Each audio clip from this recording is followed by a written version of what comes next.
Morning students, मैं मोनिका आपकी class teacher.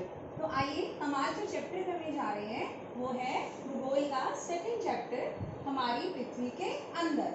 बेटा, जब भी मैं आपसे क्वेश्चन पूछती हूँ, कई बच्चों से मैंने प्रश्न पूछा भी है कि आप पृथ्वी के किस भाग में रहते हैं, तो अक्सर बच्चे मुझे जवाब देते हैं कि हम पृथ्वी के अंदर रहते हैं। कैसे रह सकते हो? नहीं रह सकते ऐसे। आप पृथ्वी के कहाँ रहते हो? ऊपर रहते हो। फिर भोले भाले से बच्चे मुझसे क्वेश्चन दोबारा फिर पूछते हैं, मैं ऊपर रहते हैं तो हम गिरते क्यों नहीं? पृथ्वी तो मूवमेंट में है ना, और गोल भी है। अरे बच्चों, इसका कारण है पृथ्वी का गुरुत्वाकर्षण बल।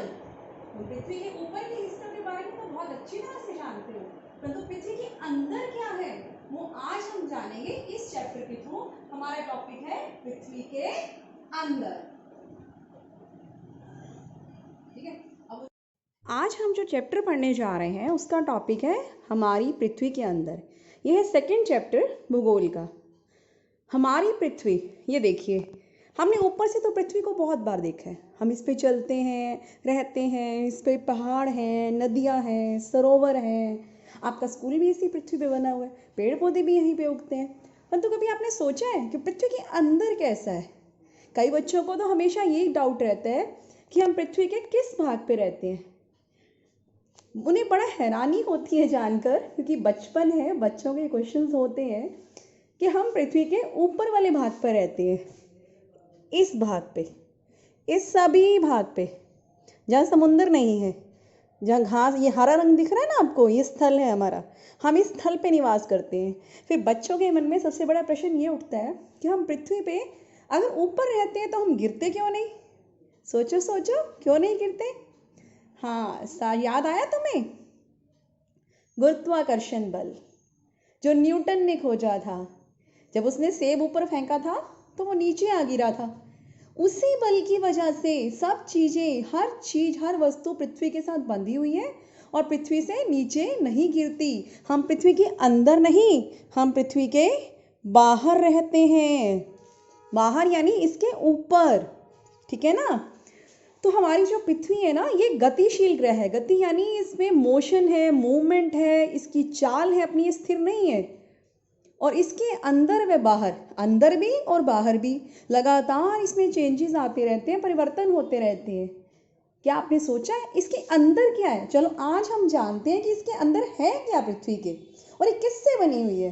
पृथ्वी का आंतरिक भाग, ये चित्र दिखाई दे रहा है आपको?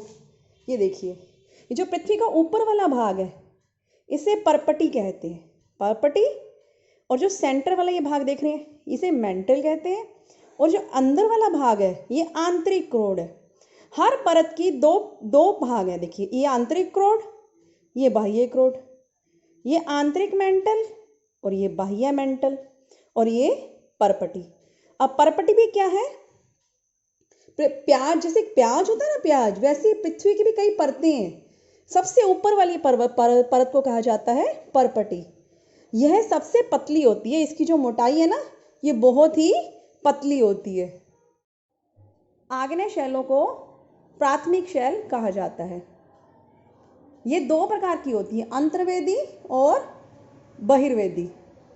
क्या आप ज्वालामुखी से निकलने वाले लावा की कल्पना कर सकते हैं? आप जानते हैं ज्वालामुखी से लावा निकलता है तो उसके अंदर से लाल रंग का द्रवित मैग्मा भी प्रदर्शित होता है। वो जो लावा जो होता है ना वो निकल कर सतह के ऊपर आ जाता है, और जो द्रव यानी लिक्विड रूप फॉर्म में जो लावा होता है पृथ्वी की सतह से निकलता है वो तेजी से ठंडा होकर ठोस बन जाता है, तो उसे कहते हैं बहिर्वादी शैल।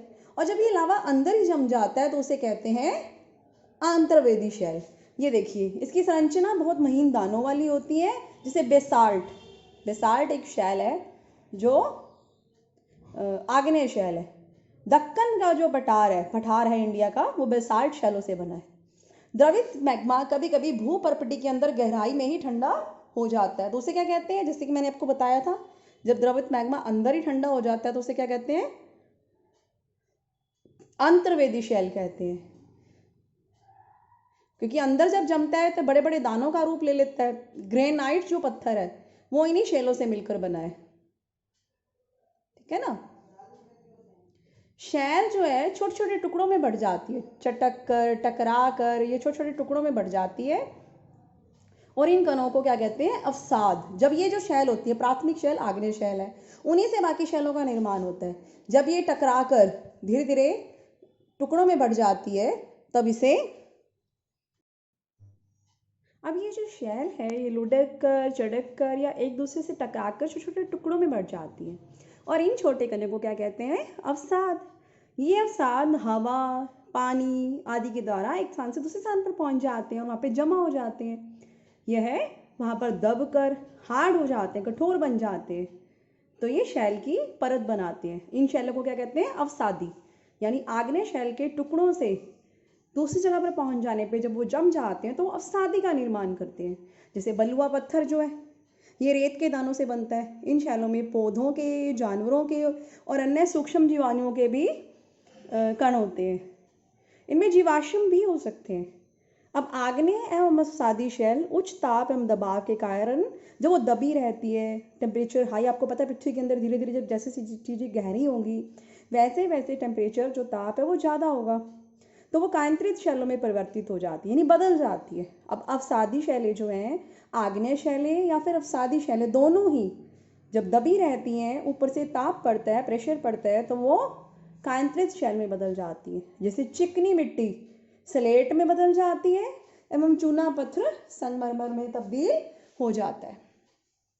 ये चित्र देख रहे हैं आप, ये जो शैल है ये एक अवसादी शैल थी, अवसाद यानी कणों से, परंतु ये क्या हुआ, धीरे धीरे उसका रूप परिवर्तन हो गया,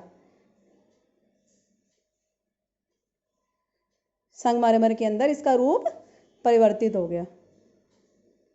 अब नेक्स्ट जो हमारा आता है वो है, अब ये जो है शैल हमारे लिए यूजफुल कैसे होती है, हमारे लिए शैल का क्या महत्व बताओ। जो कठोर शैल है, जो पत्थर होते हैं भारी भारी मोटे मोटे सख्त, उन्हें सड़क में, घरों में इमारतें बनाने के लिए प्रयोग किया जाता है। आप इन पत्थरों का प्रयोग कई खेलों में करते हैं, जैसे पिट्ठू में, स्टापू खेलने में, 5 पत्थर गीटी आदि खेलने में। दादा दादी, माता पिता, पड़ोसी आदि से पूछकर इन खेलों की जानकारी आप प्राप्त कर सकते हैं। ठीक है ना। अब नेक्स्ट जो हमारा टॉपिक आता है वो है, ये देखिए, ये अनेक स्मारकों के चित्र हैं। जैसे ये दिख रहा है आपको, ये क्या है? लाल किला। ये लाल बलुआ पत्थर से बना है। ये भी शैलों से है बेटा, पृथ्वी से जो पत्थर प्राप्त होते हैं उनसे। ये देखिए ताजमहल, ये सफ़ेद कलर के संगमरमर से बना है। जानते हैं आप इसको?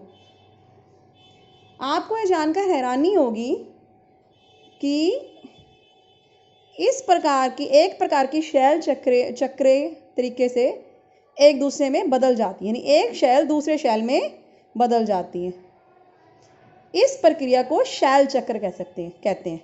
ये क्वेश्चन भी आता है कई बार, इसे शैल चक्र कहा जाता है।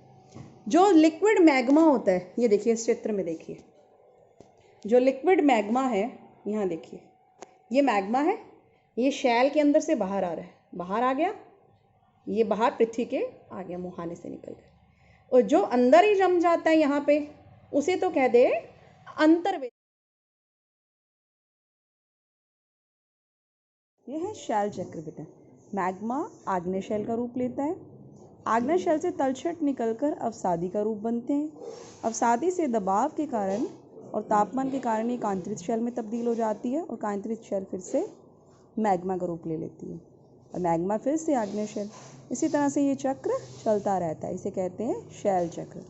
तो इस चैप्टर में हमने जो पढ़ा, हमने पृथ्वी के अंदर क्या है वो जाना, पृथ्वी की आंतरिक परतों के बारे में, शैल किसे कहते हैं, शैल के प्रकार, शैल चक्र, शैल का प्रयोग कहाँ होता है, और आग्नेय, अवसादी तथा कांतरित शैलों के बारे में जाना। आशा है आपको